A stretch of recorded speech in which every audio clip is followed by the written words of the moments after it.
Mientras los que estemos acá, vamos a buscar en el Evangelio de Juan, capítulo 13, versículos del 31 al 32. Todos los textos los voy a leer de la versión de la Biblia de las Américas y los vamos a proyectar en la misma versión. Si usted tiene otra versión, igual es bueno que pueda ir leyéndola en su lugar. Bien, leamos todos juntos, hermanos, en el nombre del Señor.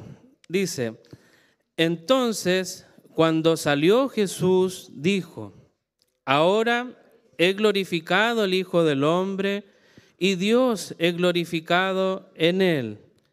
Si Dios es glorificado en él, Dios también le glorificará en sí mismo y le glorificará enseguida. Amén. Bien, hermanos, hace algunos años atrás pude conocer a una persona y lamentablemente esta persona era alguien que se amaba mucho a sí mismo y le importaba mucho el que decían los demás. Y constantemente buscaba que los demás lo enaltecieran y le dieran aplausos, alabaran su trabajo, etc.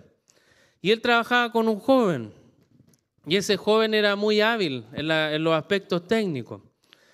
Y un día, la empresa donde ellos trabajaban les planteó un desafío, una innovación que tenían que lanzar al mercado.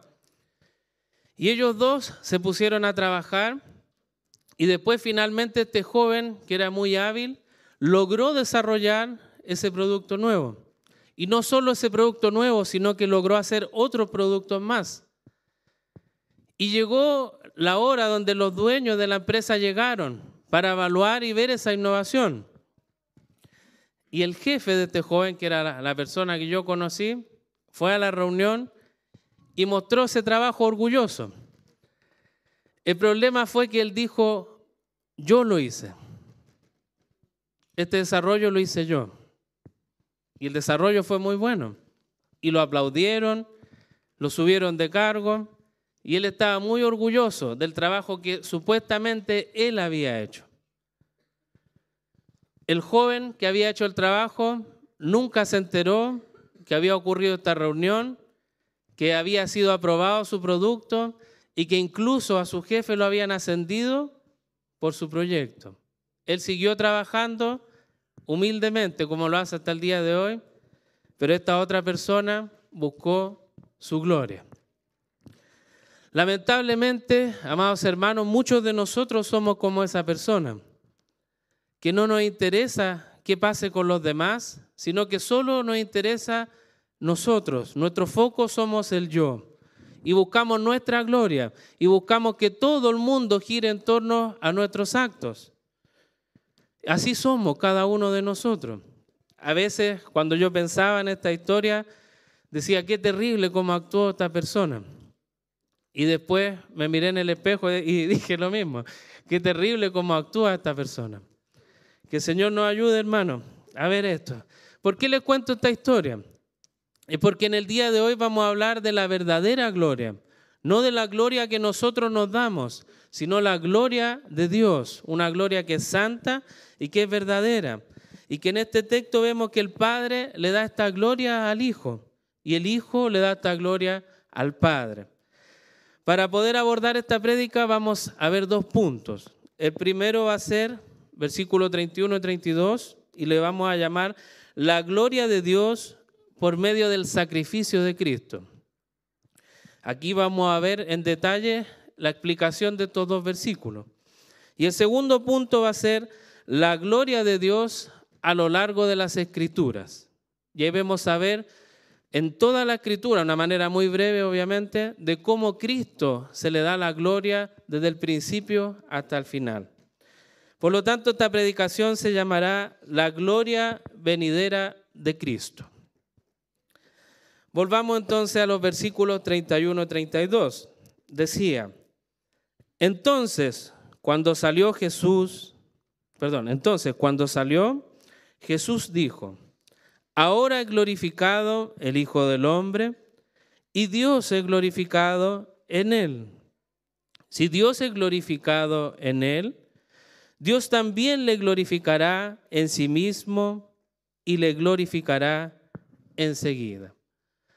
Hace 2 semanas atrás, nuestro pastor Jonathan estaba predicando acerca del capítulo 13 y en el versículo 26 él nos mostraba cómo la Escritura hace referencia a esa conversación final de Jesús con sus apóstoles.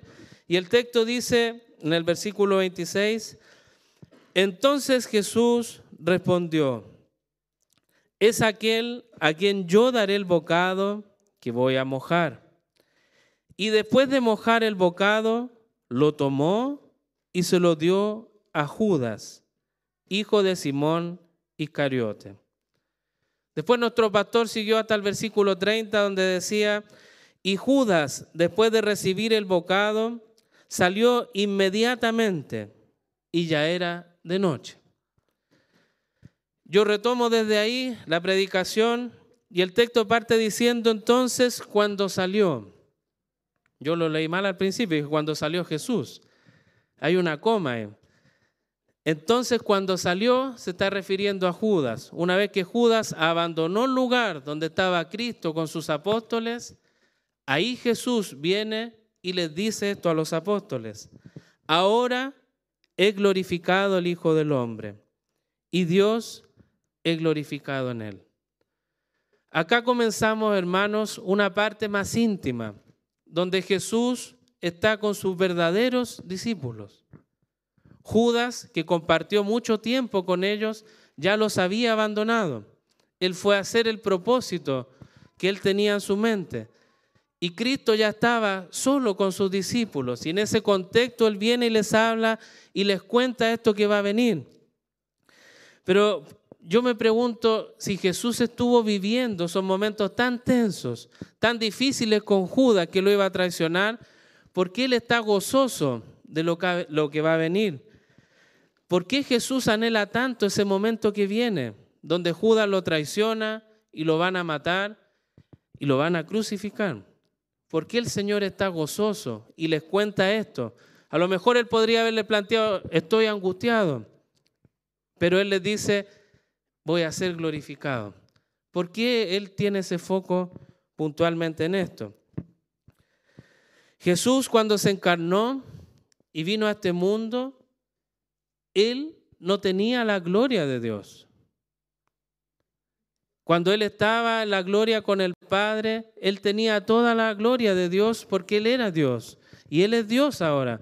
Pero ¿por qué cuando él vino a la tierra no tenía esta gloria? Porque él plantea que la va a tener. Vamos a ir a ese punto. Pero antes vamos a ver el anhelo de Cristo. No sé si ustedes, hermanos, han tenido algún anhelo en su vida. Algo que esperen con ansia que ocurra. Piensen un momento en algo. Yo les voy a leer la mente en este momento. Yo sé que todos ustedes están pensando en la segunda venida del Señor. Yo también pensé en eso, hermano. Ojalá sea así, hermano, que todo nuestro anhelo principal sea la segunda venida. Pero en lo general no es así. Y estamos pensando en distintas cosas en el día a día. Nosotros con mi esposa siempre nos reímos de nuestro hijo mayor, de Esteban, porque él anhela su cumpleaños. Y siempre nos pregunta, papá, ¿cuándo va a ser mi cumpleaños? Pasa el tiempo y otra vez, ¿cuándo va a ser mi cumpleaños? Él tiene bonitos recuerdos y por eso anhela que llegue pronto su cumpleaños. Y así somos nosotros. Lamentablemente tenemos deseos y anhelos que no son en el Señor. En base a cosas bonitas que hemos vivido, algún gozo particular, algún placer particular, y eso anhelamos, y eso buscamos. Y no es lo que el Señor está diciendo acá. El Señor nos está mostrando su anhelo para poder comer nuevamente con sus apóstoles porque estaba rica la comida.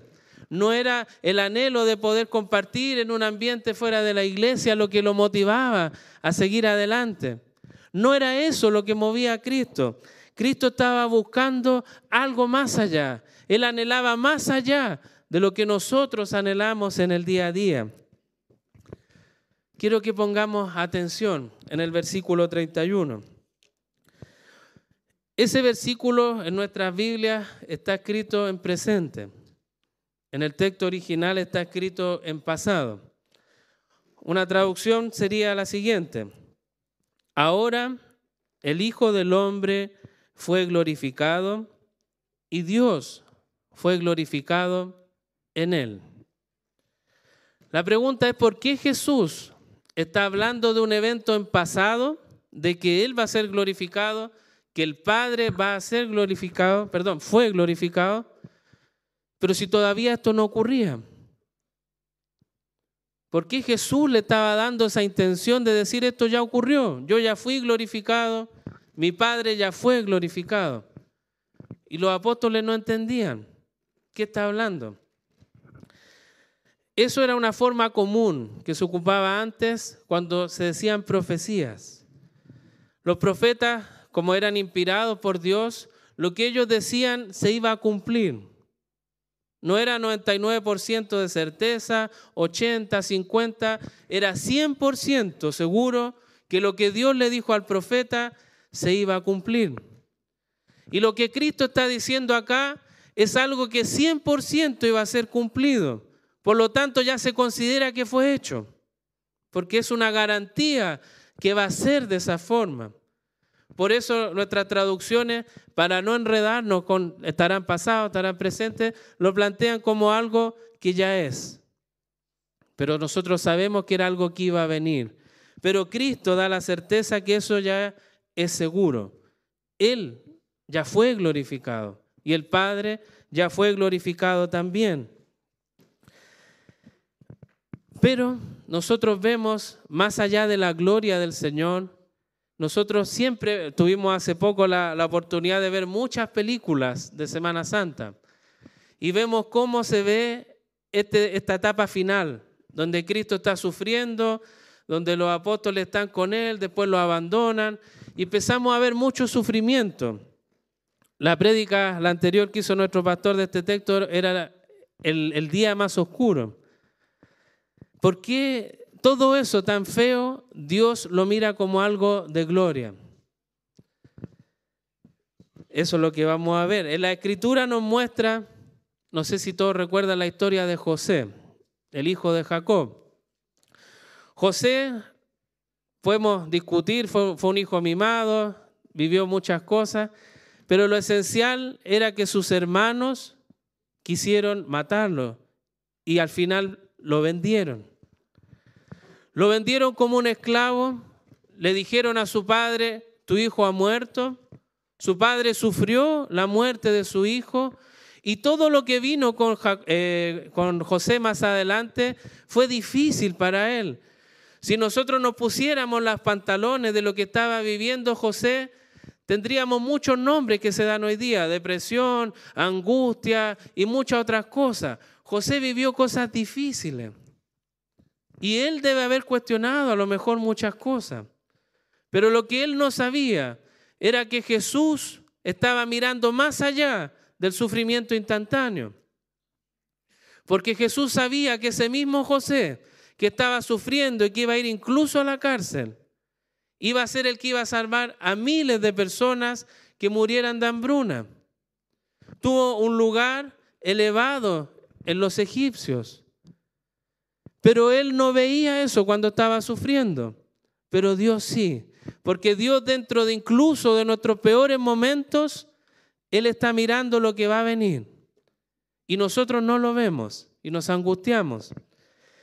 Tuvimos la enseñanza en esta iglesia también acerca de Job. Job, un hombre que era próspero y vino muchos problemas a su vida. Murieron sus hijos, perdió todo y él también se angustió. Pero es hermoso leer al final cuando él dice acerca de Dios que solo de oídas lo conocía, pero que ahora sí conocía al Dios de las Escrituras. Ahora sí lo conocía. Era necesario entonces vivir esos momentos difíciles de angustia para la gloria de Dios en un momento futuro. Y es por eso que Cristo también lo manifiesta de esa forma. Él estaba viviendo momentos difíciles, pero él miraba lo que iba a venir. Él quería cumplir la voluntad de su Padre. Él quería glorificar a Dios con su vida. Aunque Judas lo traicionara, aunque sus apóstoles lo abandonaran, aunque muriera en la cruz crucificado, Cristo estaba mirando más allá. Él estaba mirando la gloria de su Padre. En Génesis 3:15 es un texto muy importante y regularmente lo estamos repitiendo acá en la iglesia.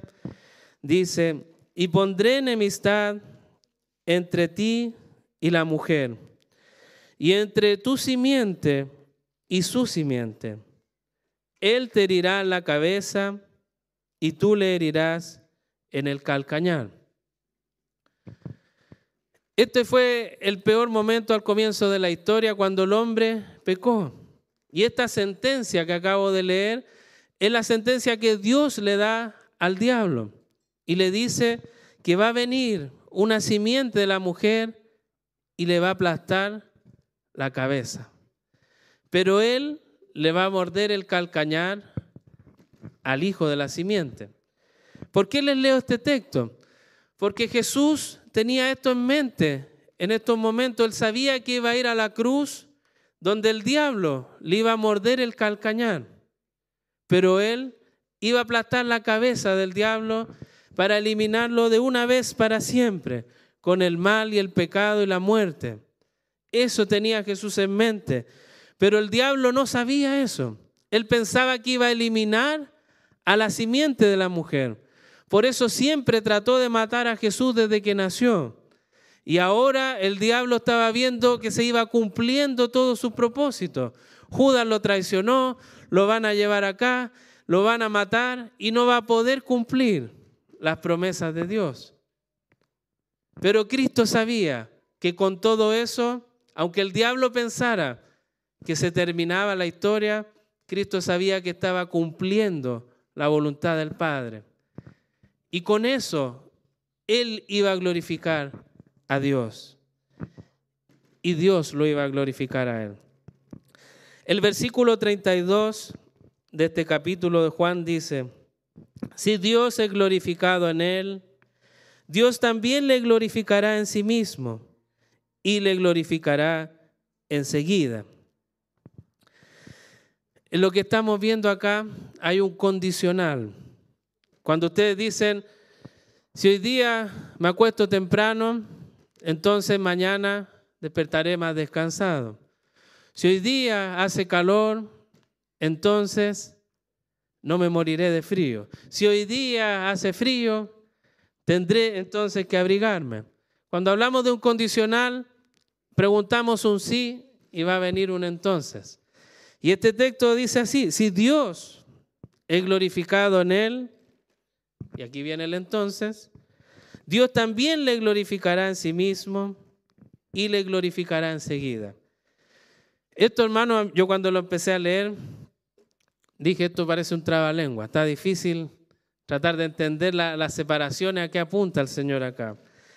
Pero lo que está diciendo es, Jesús iba a cumplir todo lo que el Padre demandaba y al cumplir todas las demandas del Padre, el Padre es glorificado, porque se hace su propósito. Y el Padre, ¿qué iba a hacer con Jesús? Lo iba a glorificar. ¿Y de qué manera? Resucitándolo de los muertos. Por lo tanto, Cristo glorifica al Padre con su obrar, cumpliendo toda la ley, dando su vida. Y el Padre lo glorificará al darle nuevamente la vida. Que la muerte no retenga al Hijo de Dios, sino que vuelva a estar en la presencia de Él. Y esto iba a ser pronto. Por eso al final dice, y Él le glorificará enseguida. Cristo salía de acá e iba a ser crucificado. ¿Para qué? Para cumplir todas las promesas que Dios ha dado en las Escrituras.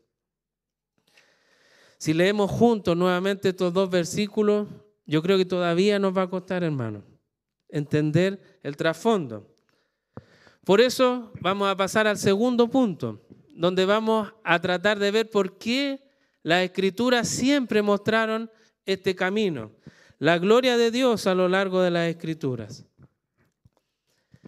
El Nuevo Testamento utiliza una palabra para referirse a la gloria.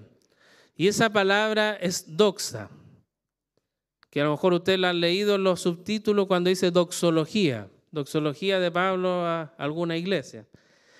Esta palabra doxa, que se traduce como gloria, en el Nuevo Testamento aparece 165 veces. Y las conté, hermano. Las conté una por una. 165 veces está esta palabra en el Nuevo Testamento. Si está 165 veces, algo nos querrá decir el Señor con esto. A veces hay palabras que están una, dos veces, estos 165. Es porque la gloria del Señor es muy importante. El año pasado, en noviembre, tuvimos la visita del pastor Juan Jara de una iglesia en San Fernando. Él nos expuso acá acerca de las 5 solas, particularmente acerca de Soli Deo Gloria, que en español es sola a Dios la gloria. Yo no voy a repetir la predicación de nuestro hermano, pero él sí dio un énfasis importante y yo quiero recalcarlo.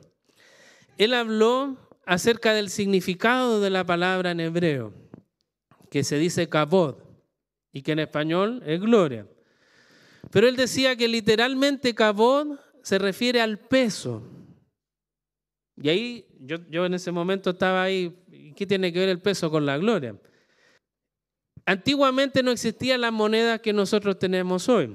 Si usted toma una moneda de 500 pesos y una moneda de 100 pesos y le pregunto cuál es de más valor, usted va a mirar el número y va a decir la de 500.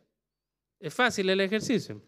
Los niños que ya saben leer los números también van a saber. Este es mayor, este es menor. Pero ¿qué pasa si yo agarro 2 piedras y le digo cuál tiene más valor? Allá no es tan fácil. En la época de Cristo y en el Antiguo Testamento, el valor comercial de la plata, del oro, etcétera, era solo por el peso. Si alguien tenía una moneda o 2 monedas del mismo tipo, la única forma de saber su valor era pesándolas. Por lo tanto, cuando hablamos de peso, desde este punto de vista, es ¿qué tiene más valor? Cuando lo llevamos a Dios y nos cuestionamos, ¿quién tiene más valor que Dios? Nadie. Dios tiene el mayor peso. Dios tiene la mayor gloria. Él es digno de toda gloria. ¿Usted puede agregarle gloria a Dios? No, porque Él ya tiene toda la gloria. Él es santo, no necesita más gloria. Pero nosotros de todas formas lo glorificamos a Él, porque Él merece toda la gloria y ya tiene toda la gloria. Entonces, cuando pensamos en peso, nosotros culturalmente a veces en un lenguaje no tan formal decimos, no, Él es el peso pesado de tal cosa. Él tiene mucho peso en economía, Él tiene mucho peso en arquitectura, etc. Nosotros lo decimos de esa forma, pero queremos apuntar al honor, a la gloria del trabajo que hace la persona. Pero eso me inquietó, hermano. Y vamos a leer un texto para entender mi inquietud. En Isaías 42:8. La palabra del Señor dice, yo soy el Señor, ese es mi nombre. Mi gloria a otro no daré, ni mi alabanza a imágenes talladas. ¿Por qué me inquieté, hermano? Porque en el texto de Juan 31 y 32, Cristo está diciendo que Él va a ser glorificado. Y acá el texto de Isaías dice que el Señor no comparte su gloria, pero la va a compartir con Jesús. Yo sé que ustedes no se inquietaron como yo, porque ustedes saben la respuesta a esto. ¿Cómo es que Jesús va a recibir gloria si el Padre no comparte su gloria? Y es porque Jesús también es Dios. Y Él y el Padre son uno. Y ellos, como el Dios Trino, no comparten su gloria. Por lo tanto, cuando vemos en la Escritura que solo a Dios es la gloria, y se nos repite en un salmo, en otro salmo, en los profetas, en el Antiguo Testamento, en el Nuevo Testamento, pero aparece Cristo y recibe gloria. Y si vamos al Apocalipsis, vemos que va a ser exaltado hasta lo sumo, y toda rodilla se va a inclinar ante Jesús. ¿Cómo es posible entonces? si es que Él no es Dios? Cristo es Dios. Y como Dios puede recibir toda la gloria. Por lo tanto, como conclusión, Jesús y el Padre son uno solo y son el trino Dios, el Dios eterno. Y ahora vuelvo a una de las interrogantes que le planteaba antes. Si Jesús es Dios y tiene toda la gloria, ¿por qué cuando estaba en la tierra hablaba en futuro para recibir su gloria? Pablo nos responde esta pregunta en Filipenses capítulo 2, del 5 en adelante. Y dice así lo que escribió el apóstol Pablo: haya pues en vosotros esta actitud que hubo también en Cristo Jesús, el cual, aunque existía en forma de Dios, no consideró el ser igual a Dios como algo a que aferrarse, sino que se despojó a sí mismo, tomando forma de siervo, haciéndose semejante a los hombres, y hallándose en forma de hombre, se humilló a sí mismo, haciéndose obediente hasta la muerte y muerte de cruz. Este texto, hermano, nos muestra que Cristo se despojó de su gloria, se despojó a sí mismo. ¿Para qué? Para humillarse como un siervo, para humillarse como el Cordero de Dios que venía a quitar el pecado del mundo. Ese era su único propósito. Yo soy el Cordero de Dios y voy a quitar el pecado del mundo. Cristo vino a hacer la voluntad de su Padre y esa iba a ser su gloria, cumplir lo que Dios demandaba, y eso era la muerte. Y no cualquier tipo de muerte, era la muerte de cruz. La Escritura nos comprueba esto en Juan 7:39, cuando dice: pero Él decía esto del Espíritu, que los que habían creído en Él habían de recibir, porque el Espíritu no había sido dado todavía, pues Jesús aún no había sido glorificado. Ahí estaba hablando de la futura venida del Espíritu Santo y estaba diciendo el apóstol Juan que Jesús aún no era glorificado. En el mismo Juan, en el capítulo 12, 23, dice: Jesús le respondió diciendo: ha llegado la hora para que el Hijo del Hombre sea glorificado. Por lo tanto, nuestro texto, y más adelante en el 2, en el 17, vamos a ver que Jesús dice: ya viene mi hora. Ya viene la hora donde voy a cumplir todas las promesas que hay en las Escrituras. Y ahí voy a glorificar al Padre con mi vida. Y gustoso iba a ir a la cruz. Para nosotros aflicción, para Cristo era gozo vivir esas dificultades, porque Él sabía que iba a ir a glorificar al Padre. Nuestro hermano Juan Aros leyó hoy en la mañana el Salmo 24 y es un salmo hermoso y lo voy a leer nuevamente. Dice así: del Señor es la tierra y todo lo que hay en ella, el mundo y los que en él habitan, porque Él la fundó sobre los mares y la asentó sobre los ríos. ¿Quién subirá al monte del Señor? ¿Y quién podrá estar en su lugar santo? El de manos limpias y corazón puro, el que no ha alzado su alma a la falsedad, ni jurado con engaño. Ese recibirá bendición del Señor y justicia del Dios de su salvación. Tal es la generación de los que le buscan, de los que buscan tu rostro como Jacob. Alzad, oh puertas, vuestras cabezas, alzaos vosotras, puertas eternas, para que entre el Rey de gloria. ¿Quién es este Rey de la gloria? El Señor, fuerte y poderoso, el Señor poderoso en batalla. Alzad, oh puertas, vuestras cabezas, alzadlas, puertas eternas, para que entre el Rey de la gloria. ¿Quién es este Rey de la gloria? El Señor de los ejércitos. Él es el Rey de la gloria.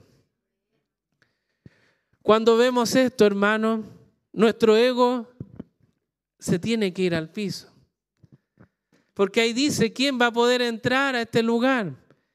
Y ahí nosotros podríamos levantar la mano y decir, yo he hecho buenas obras. Yo cuido a mi familia, yo trabajo, visito hospitales, ayudo a los pobres, predico la palabra del Señor. Y empezamos a mostrar un currículum, distintas actividades que hemos hecho y decimos, yo puedo entrar a esa ciudad. Pero el texto es claro en decirnos que solo el de manos limpias y corazón puro, el que no ha alzado su alma a la falsedad ni jurado con engaño. Y si somos sinceros, hermano, y usted se mira sus manos en esta hora, sus manos están sucias. Mis manos están sucias delante del Señor. Por lo tanto, nosotros no somos el Rey de Gloria que va a entrar y va a poder inaugurar lo que está planteando el salmista. Y ahí viene la pregunta entonces al final, ¿quién es este Rey de la Gloria? Si ninguno de nosotros lo es, si estamos muertos en nuestros delitos y pecados, nuestras manos y nuestra conciencia están sucias delante del Señor, ¿quién es el Rey de la Gloria? Jesús es el Rey de la Gloria. Jesús va a recibir la gloria dada por el Padre cuando entregue su vida, porque el Padre lo va a resucitar. Y la muerte no va a tener ningún poder sobre Cristo, porque Dios lo glorifica y le dice, tú eres el Rey de Gloria. A lo mejor alguno de ustedes podrá decir, el hermano se está yendo a otro lado. El Salmo no dice Jesús en ninguna parte y le está dando esa cualidad que no está en el texto. Pablo continúa diciendo en Filipenses 2, del versículo 9 en adelante, por lo cual Dios también le exaltó hasta lo sumo y le confirió el nombre que es sobre todo nombre, para que al nombre de Jesús se doble toda rodilla de los que están en el cielo y en la tierra y debajo de la tierra. Y toda lengua confiese que Jesucristo es Señor, para la gloria de Dios Padre. Aquí vemos que Pablo dice, es necesario que Cristo se humille, porque Cristo va a ser enaltecido. Y toda rodilla, toda, sin excepción, sin importar si es ateo, si es cristiano, todos en el juicio final se van a arrodillar ante el Rey de Reyes, ante el Señor de Señores, ante Cristo, el Rey de la Gloria. Por lo tanto, el tiempo venía donde el Padre lo iba a enaltecer. Romanos 6:4 dice, por tanto, hemos sido sepultados con Él por medio del bautismo para muerte, a fin de que como Cristo resucitó de entre los muertos por la gloria del Padre, así también nosotros andemos en novedad de vida. Acá Pablo muestra claramente que Cristo fue resucitado por la gloria del Padre. Si Dios, el Padre, no hubiera querido aceptar el sacrificio de Cristo, Cristo estaría muerto. Pero para el Padre, Él sintió toda la gloria que el Hijo le dio, porque cumplió todo. Y por eso era imposible que Cristo quedara en la cruz, que Cristo quedara sepultado y muerto. Por eso el Padre lo enaltece y dice, Hijo, yo acepto tu sacrificio. Mereces toda la gloria. Ven y siéntate a mi diestra. Cristo está a la diestra del Padre en esta hora. Los apóstoles entendieron esto, hermanos, de que el Cristo crucificado, el Cristo resucitado era el que tenía toda la gloria. Pedro dice en 1 de Pedro 4:11, el que hable conforme a las palabras de Dios. El que sirve, que lo haga por la fortaleza que Dios da, para que en todo Dios sea glorificado mediante Jesucristo, a quien pertenece la gloria y el dominio por los siglos de los siglos. Amén. Pedro entendía que con el que él compartió, al que negó y al que él siguió y proclamó la palabra y se convirtieron miles de hombres, entendió que ese era el Cristo glorificado, el Cristo que había resucitado de los muertos. Y Pablo entendió lo mismo en 1 Timoteo 3:16. E indiscutiblemente grande es el misterio de la piedad. Él fue manifestado en la carne, vindicado en el Espíritu, contemplado por ángeles, proclamado entre las naciones, creído en el mundo y fue recibido arriba en gloria. El Padre recibe al Hijo en gloria. Esteban, el primer mártir de la iglesia, cuando lo estaban apedreando, dice así en Hechos 7:55. Pero Esteban, lleno del Espíritu Santo, fijó los ojos en el cielo y vio la gloria de Dios y a Jesús de pie a la diestra de Dios. En Hebreos, hermanos, 13:21 dice: os haga aptos en toda buena obra para hacer su voluntad, obrando Él en nosotros lo que es agradable delante de Él mediante Jesucristo, a quien sea la gloria por los siglos de los siglos. Amén. Y hermano, yo podría seguir con textos y nos vamos a dar cuenta que efectivamente el foco de la Escritura es la gloria de Dios. Y Cristo es Dios y merece toda la gloria. Por lo tanto, si volvemos al texto original que estábamos leyendo, a lo mejor ahora es más fácil seguirlo.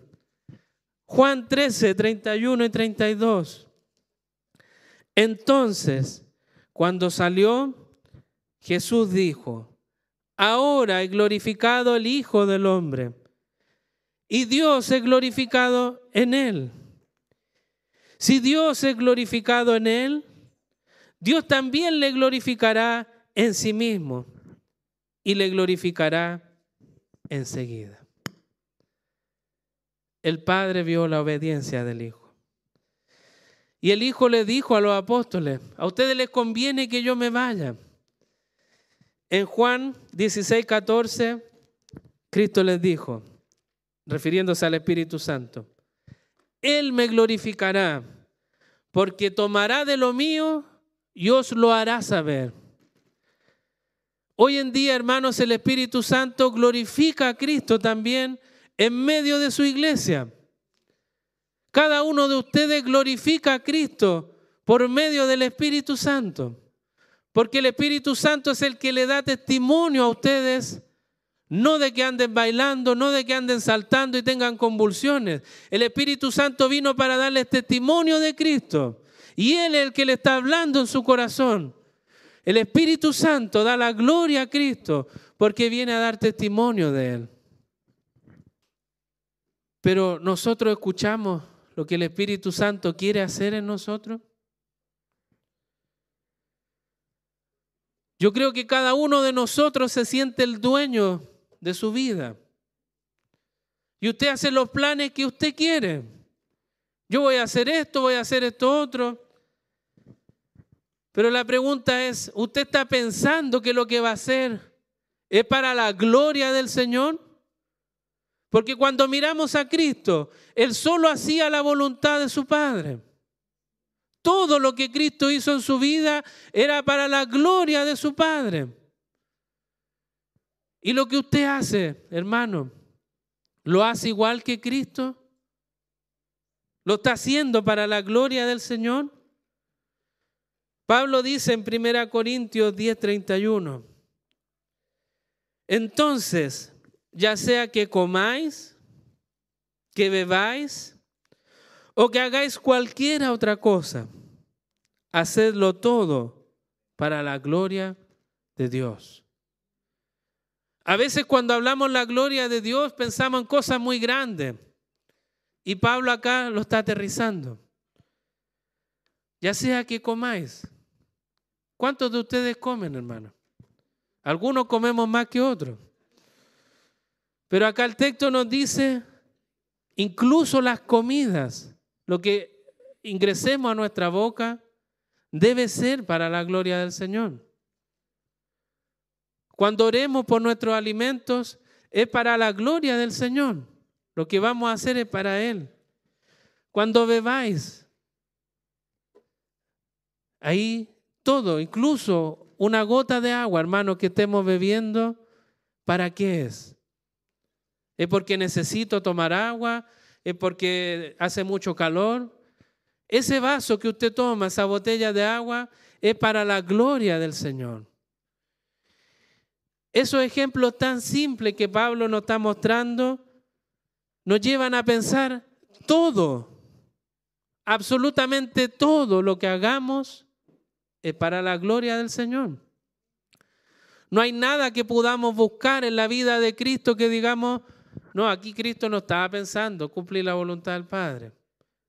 Siempre, todos los días, hasta que murió en la cruz y el Padre lo resucita, su objetivo único era glorificar a su Padre. Entonces, si Cristo lo hizo, hermanos, ¿qué estamos haciendo nosotros al respecto? A los varones de la iglesia, ¿cuál es el foco de su matrimonio? ¿El foco de su matrimonio es la gloria de su esposa? A lo mejor el foco de su matrimonio es la gloria de sus hijos. ¿O el foco de su matrimonio es su propia gloria? ¿O realmente su matrimonio, el foco es la gloria del Señor? Cuestiónenselo, hermano, varón de la iglesia. ¿En qué está girando su matrimonio? ¿Qué busca usted en cada una de las situaciones que vive en su matrimonio? ¿Está buscando su satisfacción, la de su esposa, la de sus hijos, la de qué dirán? ¿O realmente está buscando en su matrimonio mostrar el ejemplo de Cristo en la iglesia?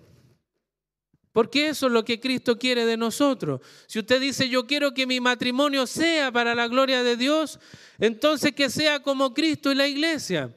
Y usted, varón de la casa, esté dispuesto a dar su vida por su esposa, para santificarla. Hermanos, varones de la iglesia, les vuelvo a preguntar, ¿su matrimonio está siendo para la gloria del Señor? Y si no lo es, ¿qué lo está impidiendo? ¿Qué es lo que lo frena, querido hermano, a buscar esta gloria de Dios en su vida y que eso se refleje también en su matrimonio? A lo mejor alguno me podría decir, hermano, yo no estoy casado. Si usted tiene el don de abstinencia, como lo dice el apóstol Pablo, gloria al Señor que no esté casado. Sírvale al Señor de todo corazón, porque también eso es para su gloria. Pero si usted no tiene ese voto de abstinencia, ¿por qué no está casado? Eso es lo que pregunta Pablo. A los jóvenes también les pregunto, ¿por qué no están casados? ¿Están siendo un reflejo para la gloria de Dios en su vida? Dios quiere que se casen. Si no tienen ese don, cásense, dice el apóstol. Pero si lo tienen, no se casen. Entonces usted puede girar su vida haciendo, no, que aún no trabajo, aún no estudio, necesito 10 títulos, necesito un título, los dos tenemos que tener un auto, una casa, tener una mansión y empezamos a poner una excusa, otra excusa, otra excusa. ¿Esas excusas son para la gloria del Señor? Cristo no puso excusa y dio su vida por su iglesia. Pero a las hermanas las veo muy tranquilas. El hermano está hablando, los varones.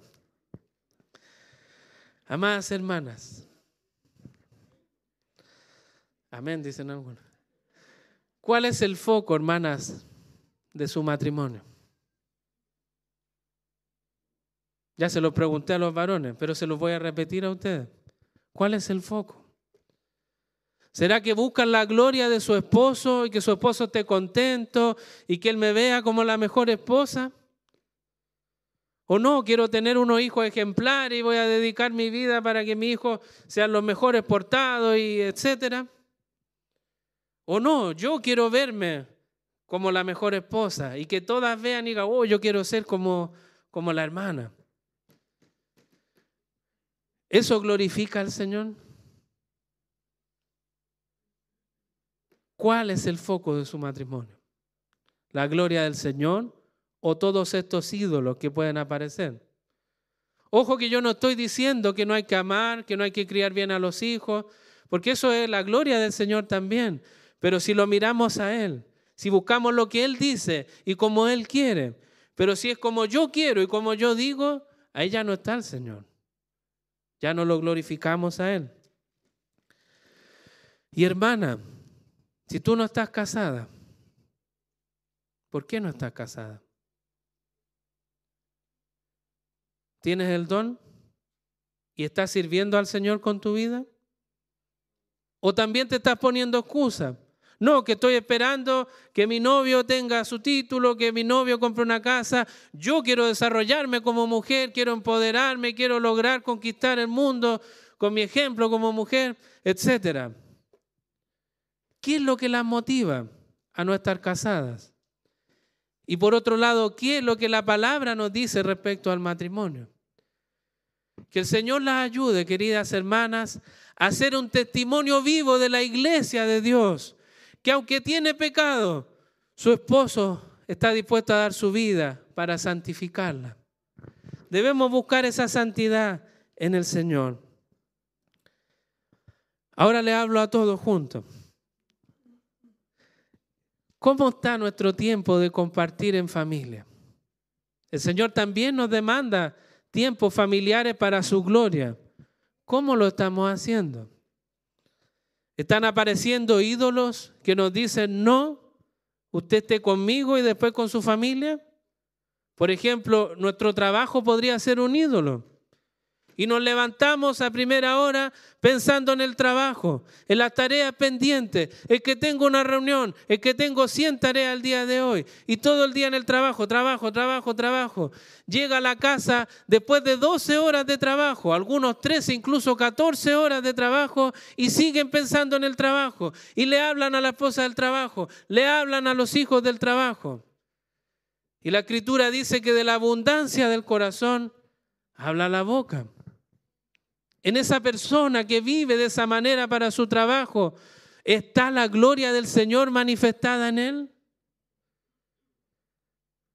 A lo mejor no hablamos 14 horas, pero sí 12, a lo mejor 8 horas.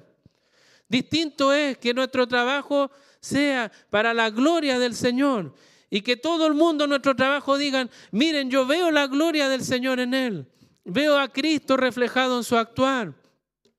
Veo a Cristo en su matrimonio. Que nuestra esposa diga, yo veo que mi esposo trabaja para la gloria del Señor. No porque quiere comprarse el último iPhone, no porque quiere tener el auto más lujoso, no porque quiere esto y lo otro y lo otro. El foco no somos nosotros. Cristo lo demostró hasta su muerte. El foco es la gloria de Dios. Hermanos, si somos más ricos económicamente en esta vida, no nos sirve de nada. Cuando estemos en la presencia del Señor, el único peso, el único valor que va a importar es el del Señor. Y toda su riqueza, todos los iPhones que usted ha comprado, todos los autos van a quedar acá oxidados, podridos y se van a eliminar. Su ropa, sus bienes, su casa, todo va a quedar acá.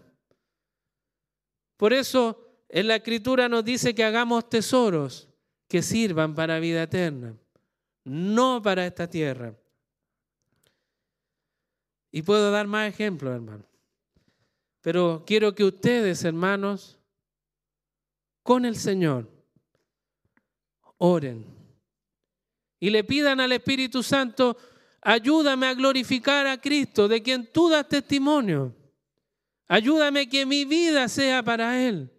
Y cuestiónese delante del Señor todo lo que está haciendo. Porque Pablo dice, todo es para la gloria del Señor. Todo lo que soñamos, lo que pensamos, todo lo que hacemos es para la gloria del Señor. Y ninguno de nosotros, hermanos, es santo para estar tranquilo. Todos necesitamos ir de rodillas ante el Señor.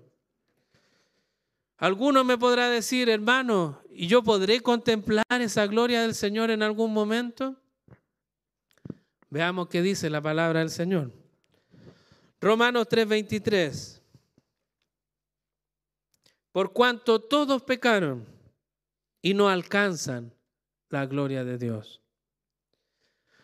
Si usted se considera pecador, hermano, no va a alcanzar la gloria de Dios. Este mundo no va a alcanzar la gloria de Dios porque es pecador. El que usted está pensando en este momento tampoco va a alcanzar la gloria de Dios porque él es pecador. Si nos empezamos a angustiar y empezamos a ver, en realidad tengo mucho pecado en mi vida.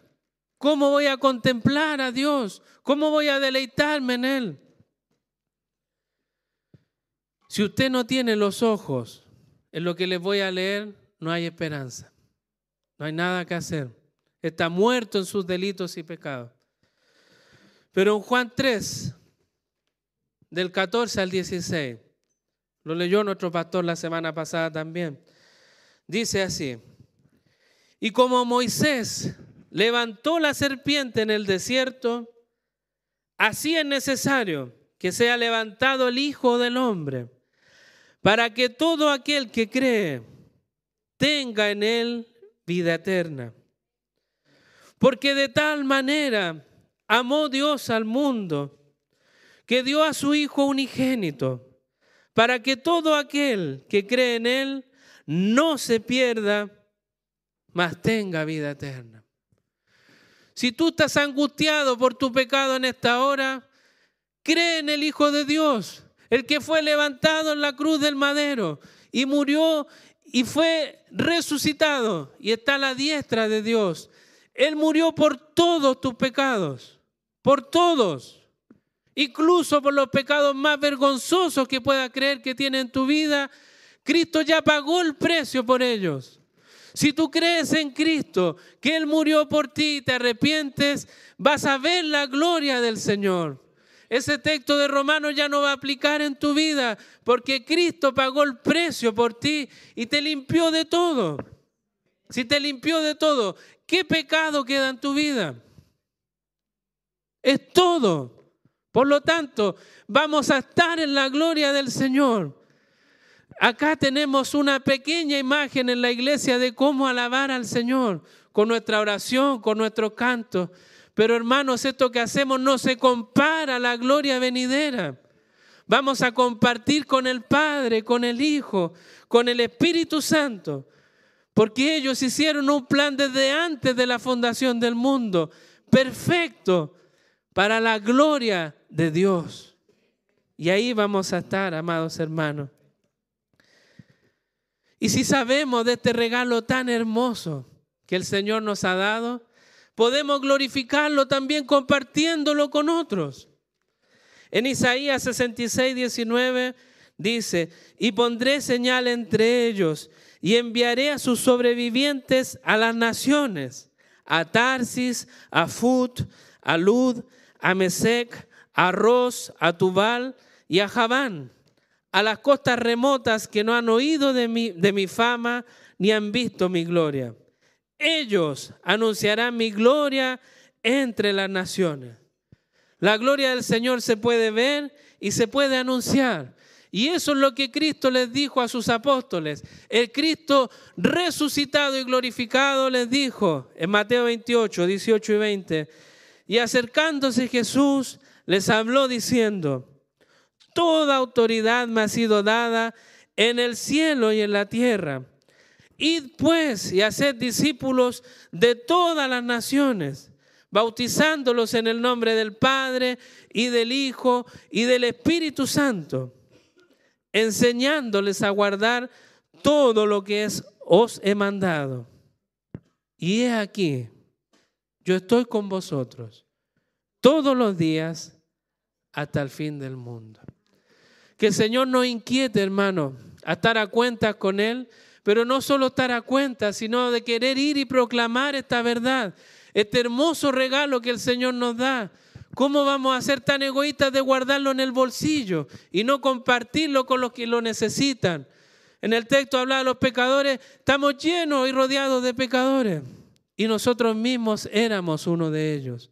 Y necesitamos ese perdón de Cristo y ellos lo necesitan. Que el Señor nos ayude y lo quebrante, hermano, a querer hacer esto y decir, hermano, yo voy a ir a compartir con Él, ¿quieres ir conmigo? Y glorifiquemos al Señor en darlo a conocer al que necesita de Él. Que Dios perfeccione, amados hermanos, esta enseñanza, que Dios sea glorificado en nuestras vidas. A quien sea la gloria por los siglos de los siglos. Amén.